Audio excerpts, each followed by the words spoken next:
चलते हैं कक्षा 10 में। क्वेश्चन नंबर 13 आपके सामने दिख रहा है पहले लेसन का। तो इसका आपको एचसीएफ बताना है। तो पहले हमने इन दोनों को लेकर के भाग दिया तो 18 से कट जा रहा है।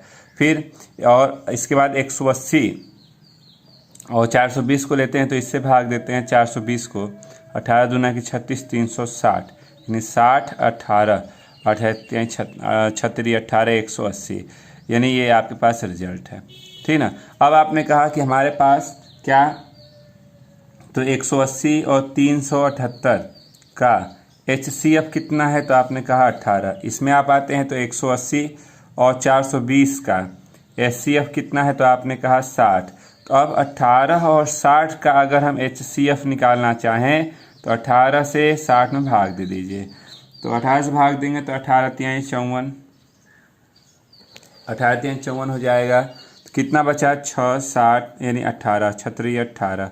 अब आपको मिला कि अब हमारे पास जो रिजल्ट है किसका, 378 180 और 420 का हम HCF अब डायरेक्ट बोल सकते हैं। कितना दिख रहा है, तो आपने कहा 6 है। नोट कर लें। चलते हैं क्वेश्चन नंबर 14 पे। 14 नंबर ध्यान से सुनिएगा। यूक्लिड की विभाजन एल्गोरिथ्म का प्रयोग करते हुए ऐसी बड़ी से बड़ी संख्या ज्ञात कीजिए जिसको 398 436 और 542 से भाग देते हैं तो शेषफल क्रमशः 7 11 और 15 शेष बचे। शेष बचने का मतलब होता है कि आप घटा दीजिए जो जिसका है। अगर इनके साथ घटाते हैं तो घटाएंगे तो ये 391 हो जाएगा। 11 घटा दीजिए तो 425 हो जाएगा। ये घटाते हैं 527 हो जाएगा।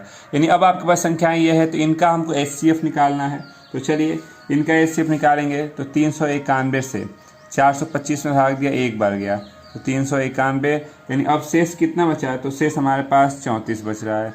और ये हो गया 391 से, फिर हम इस 34 से भाग देते हैं तो एक बार ले गए 34, ये हो गया 5 51, फिर एक बार ले गए 34, फिर अब शेष हमारे पास बचा कितना, 17। ठीक, अब आप इसको कर देते हैं 34 से। तो व्यवस्थित करिए। चलिए 34 17 दूना के 34, ये कट गया। अब ये 17 हो गया।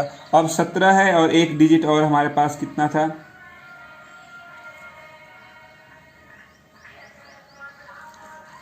पहले तो हमने इन दोनों को सॉल्व किया। अब आ जाइए, अब किसको इसके साथ लेना चाहते हैं तो इस दो को ले लीजिए।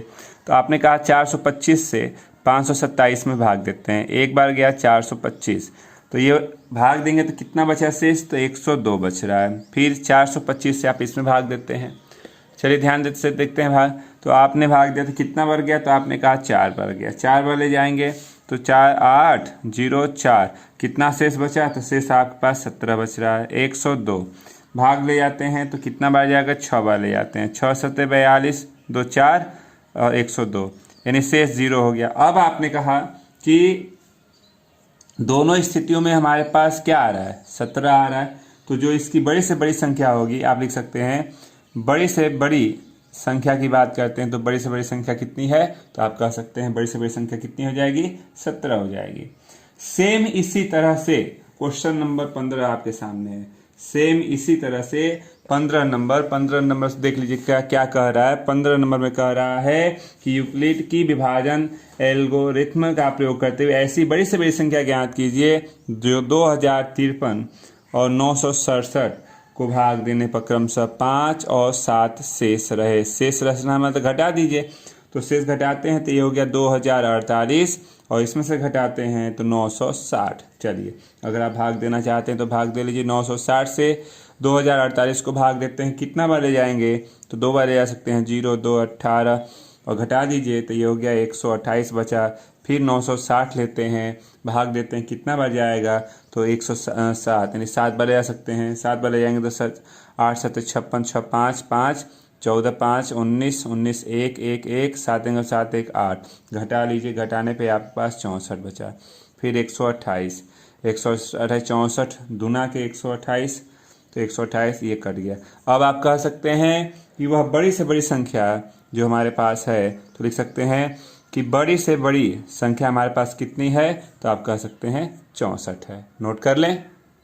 तो आपकी ये पहली प्रश्नावली समाप्त होती है। चलते हैं अगले एग्जाम्पल पे। तो अगला एग्जाम्पल कहता है संख्या 6 और 20 दे दिया। अभाज्य गुणनखंड विधि से HCF और LCM ज्ञात कीजिए। चलिए ठीक है, कोशिश करते हैं। 6 का गुणनखंड करेंगे 2 और 3। 20 का गुणनखंड कर लेते हैं तो 4 5 20, 2 गुणते 5। हम अगर HCF की बात करें, HCF का मतलब इसमें ऐसा है जो दोनों में है तो दोनों में कॉमन का कम से कम लेते हैं, ठीक ना। कॉमन का कम से कम लेते हैं तो कम से कम में कॉमन क्या है, तो आपको 2 दिखा, दोनों में कम से कम कितना है, तो 2 है, तो इसका HCF 2 हो गया।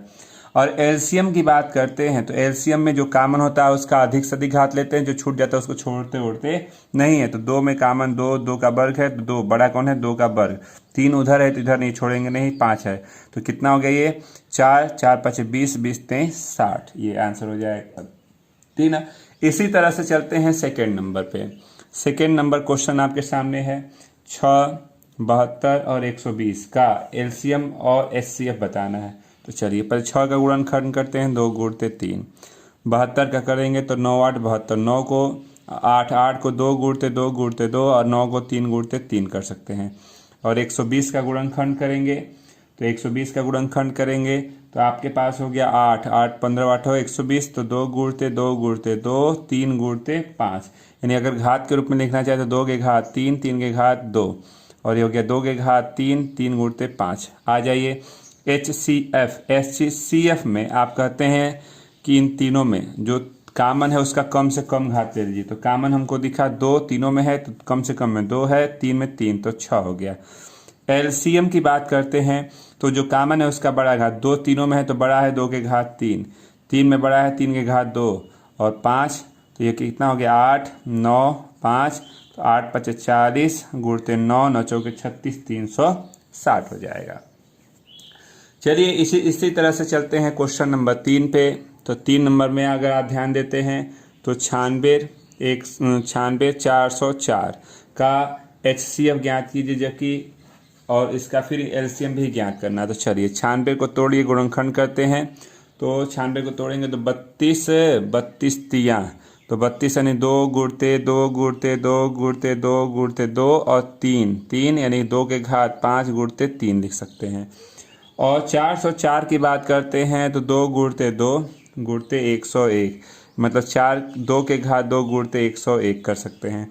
अगर हम बात करते हैं, क्या हमने बात किया कि HCF ज्ञात कीजिए, तो HCF का मतलब जो दोनों में कॉमन है उसका कम से कम 2 के घात 2 यानी 4 हो गया। LCM की बात करते हैं तो LCM का मतलब होता है, इसका सूत्र होता है LCM का मतलब होता है कि गुणनफल बटा में HCF। तो गुणनफल हो गया 96 गुणते 404 और बटा में HCF है 4, गुणा कर दीजिए 101, तो 96 में 101 से गुणा कर लेते हैं, तो गुणा कर देंगे तो 96 ये है इसका आंसर। नोट कर लें। चलिए बात करते हैं क्वेश्चन नंबर 4 की। 4 में कह रहा है कि 4 के घात n, 4 के घात n को हम 2 के घात n यानी 2 के घात 2n लिख सकते हैं। n की जगह पे अगर कोई भी डिजिट रखते हैं यानी 1 2 3 4 ऐसे, तो यह 2 से कटने वाली संख्या होगी। अगर n बराबर 0 कर देंगे 2 के घात 0 यानी 1, तो यह किससे कटने वाली होगी, n बराबर 0 पर यह 0 से विभाज्य अंक शून्य प्राप्त हो सकता है, ठीक ना। n बराबर 0 पर तो n कोई संख्या नहीं है, अतः यह हमारा मानना असंभव है यानी गलत है। 5 नंबर पे आते हैं तो 5 नंबर दिया गया है कि 65 117 का HCF 6m माइनस 117 के रूप में दर्शाया गया है। यम का मान ज्ञात कीजिए, ठीक ना, और इसका LCM भी ज्ञात करना है। तो 65 का गुणनखंड करेंगे तो 13 5 65, 5 गुणते 13। 117 का गुणनखंड करेंगे तो 13 नवा यानी 9 गुणते इतना, यानी यह 5 गुणते 13 कर लीजिए, 3 का वर्ग गुणते 13 कर लीजिए। अब आपने कहा कि हमारे पास इसका HCF कितना है, 13 है, ठीक ना। तो आपको क्वेश्चन में दिया गया है कि यह क्या है, HCF है, तो इस HCF को उस HCF के बराबर कर लीजिए।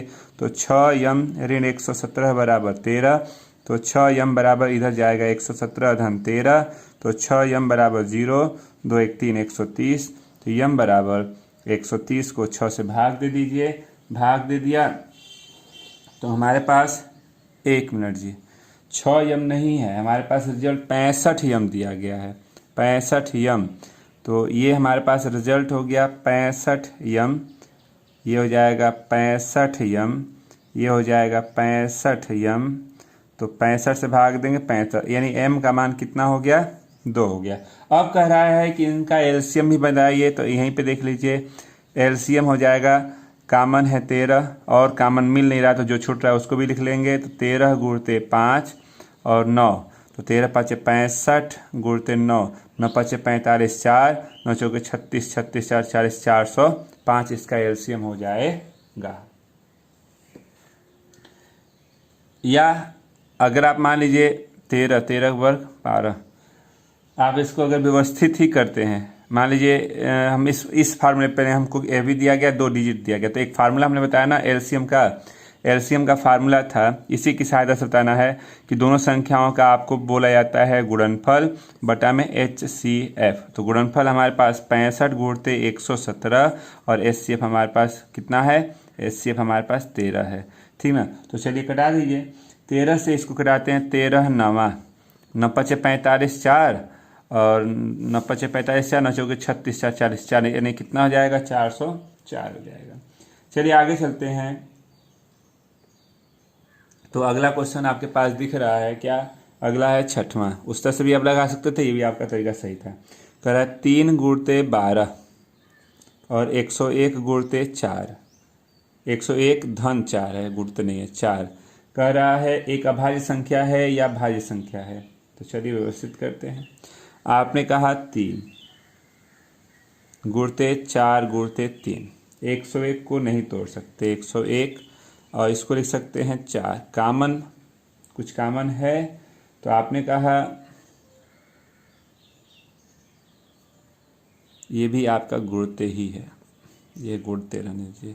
कामन करते हैं 4, तो 9 गुणते 101 धन 1, 4 909 धन 1 4 और ये हो गया 910, 910 सम है सब। तो आप क्या कहेंगे, एक यह भाज्य संख्या दिख रही है, ये कैसी संख्या है, एक भाज्य संख्या है।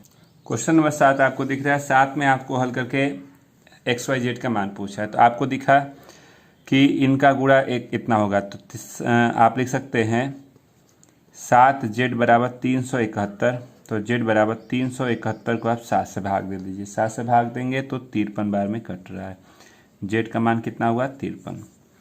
यहाँ आते हैं आगे, तो देखिए इसका गुणा बराबर Y, तो Y बराबर 3 गुणते 1855, तो Y का मान अगर गुणा करते हैं तो 55 65, ये हुआ। Y की जगह पे रखें तो 2 गुणते Y मतलब 55 65 बराबर X, तो X का मान कितना होगा, गुणा कर लीजिए, तो ये XYZ के मान हो गए। चलिए चलते हैं क्वेश्चन नंबर 8 पे।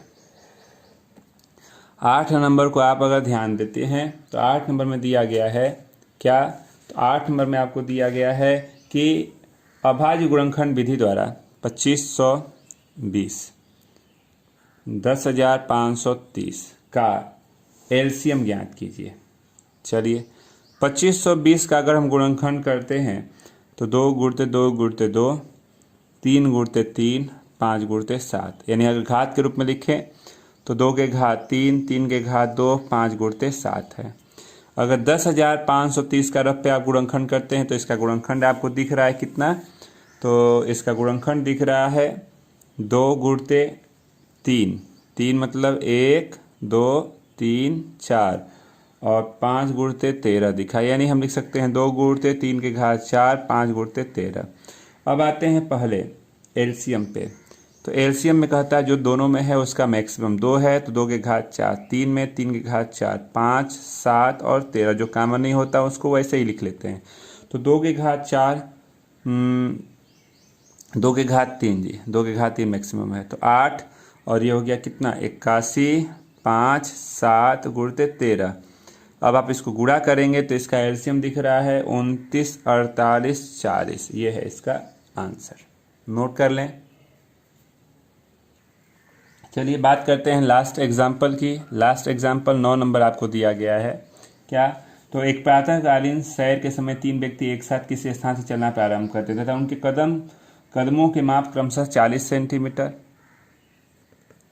और 42 सेंटीमीटर और 45 सेंटीमीटर है। उनके कदमों के माप ये सेंटीमीटर दे दिया। इनमें से प्रत्येक कितनी न्यूनतम दूरी पर चले कि वह अपने कदमों को पूर्ण कदमों में तय कर सके। न्यूनतम का मतलब होता है, आपको याद रखना होगा, न्यूनतम का मतलब LCM और अधिकतम होता है तो उसको HCF बोलते हैं। चलिए, न्यूनतम मतलब LCM निकालना है। तो आपने 40 को लिखा, गुणनखंड करिए, 2 गुणते 2 गुणते 2 गुणते 5 यानी 2 के घात 3 गुणते 5।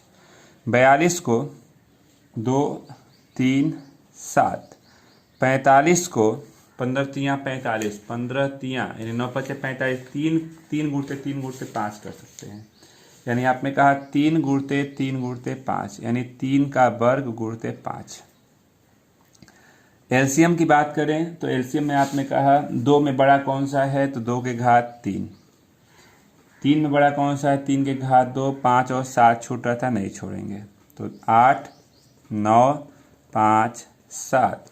तो गुणा कर लीजिए इसको, तो गुणा करते हैं तो 2520 सेंटीमीटर की जो दूरी होगी वो कंप्लीट हो जाएगी। 2520 ये है इसका आंसर। तो नोट कर लें, यह आपके जो है एग्जाम्पल पूरे कंप्लीट खत्म हो गए हैं। तो कल 1B प्रश्नावली को शुरू किया जाएगा। तो आज के लिए बस इतना ही रहने दें।